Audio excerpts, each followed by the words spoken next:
But I don't think you can ask a customer how to create a revolution, because customers are going to describe what they want in terms of better, cheaper, 10% improvement.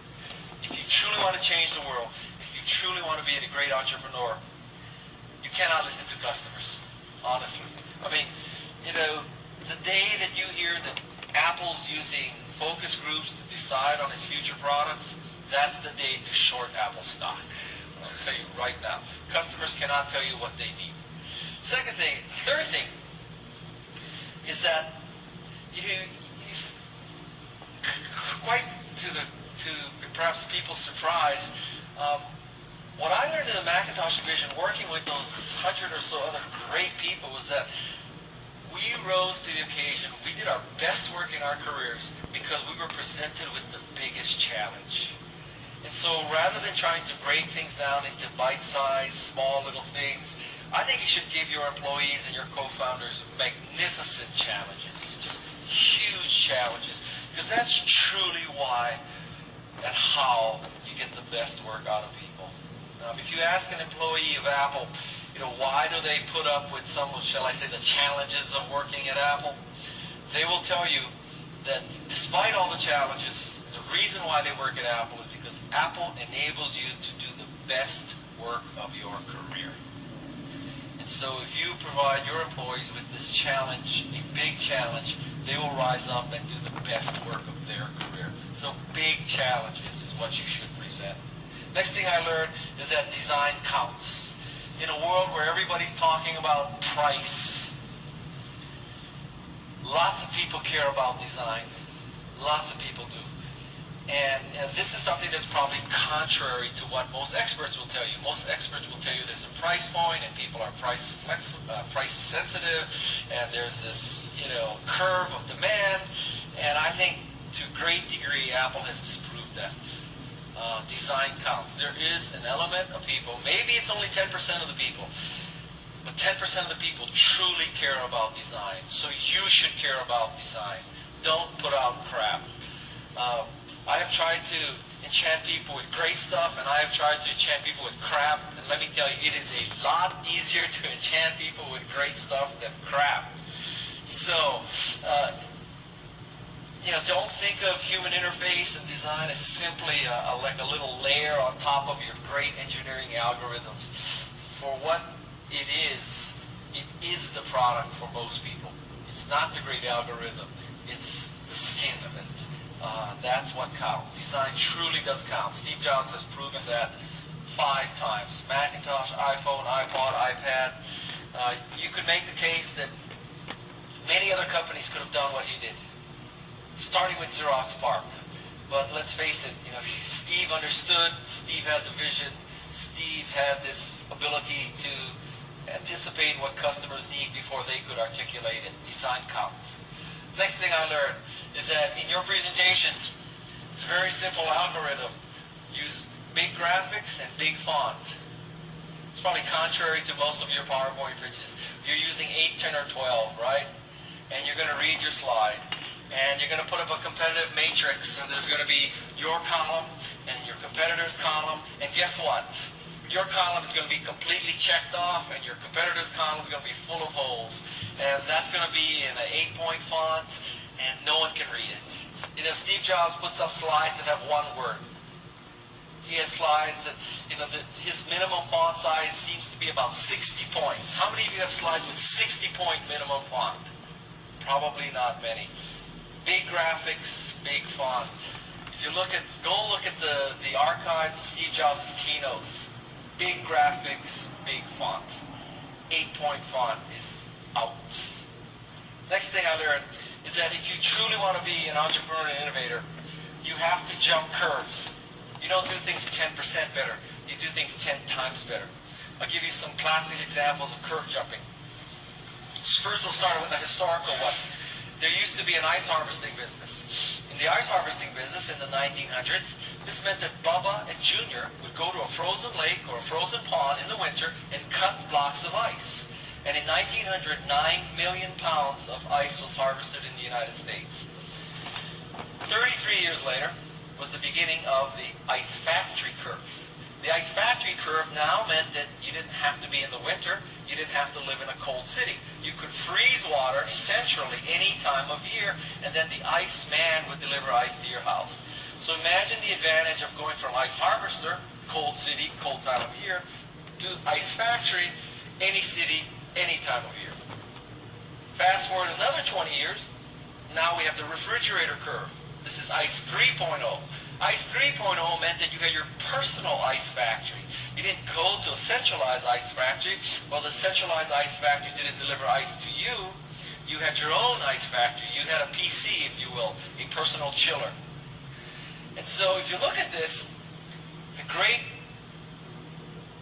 values, the great innovation occurred because people went from one curve to the next curve. Actually, I said that incorrectly. Very few people went from ice harvester to ice factory to refrigerator curve. Most people, they were ice harvesters. They defined their business as ice harvesting. They died on it as the ice harvester. Then there were ice factory curves. People on the ice factory curves defined their business as we freeze water centrally and then we deliver it. Those people died as ice factories. They did not become refrigerator companies. And refrigerator companies are not looking at biotech. So one very important lesson is if you really want to change the world, you can't necessarily do it on the curve you're on. If you're on this particular curve and you try to do something 10% better, it's not good enough. If you were the best daisy wheel printer company, you said, oh, next year we'll be really innovative. We'll introduce 3 more typefaces in 3 more font sizes. That's incremental. What truly is a curve jump is to go from daisy wheel printer to laser printer. If you were the best telegraph company, it's not to have better telegraphs, it's to be telephone company. Ice factory to refrigerator, jump curves. It's not about 10% better, it's about 10 times better. The real innovation happens on the next curve, not on the curve you're on. Next thing I learned is that all that really matters is something works or it doesn't work. In other words, don't worship religions and fads. You know, at one point, Apple believed that a closed system would work. At one point, it believed an open system would work. Apple was never sort of stuck on whether we follow the open model or the closed model. All that mattered to Apple and Steve was it either worked or it didn't work, not that it was open or not open. A very good example with the iPhone. Many people don't remember this, but when the iPhone first came out, third-party apps were not permitted. The Apple story for a third-party app on the iPhone initially was Safari plugin. That was the answer. And the whole pitch was, with a phone, unlike a computer, which didn't make any sense to me at the time, with a phone, unlike a computer, a phone is a very complex thing. Lots of messages coming in, phone calls coming in on this constant data network. You don't really want to screw around with a phone and let third-party apps interfere with the quality of your phone experience. So we're locking out third-party apps. If you want to do anything as a third-party developer, it has to be through our browser as a Safari plugin. Okay? That was story number 1 with the iPhone. 6 months go by.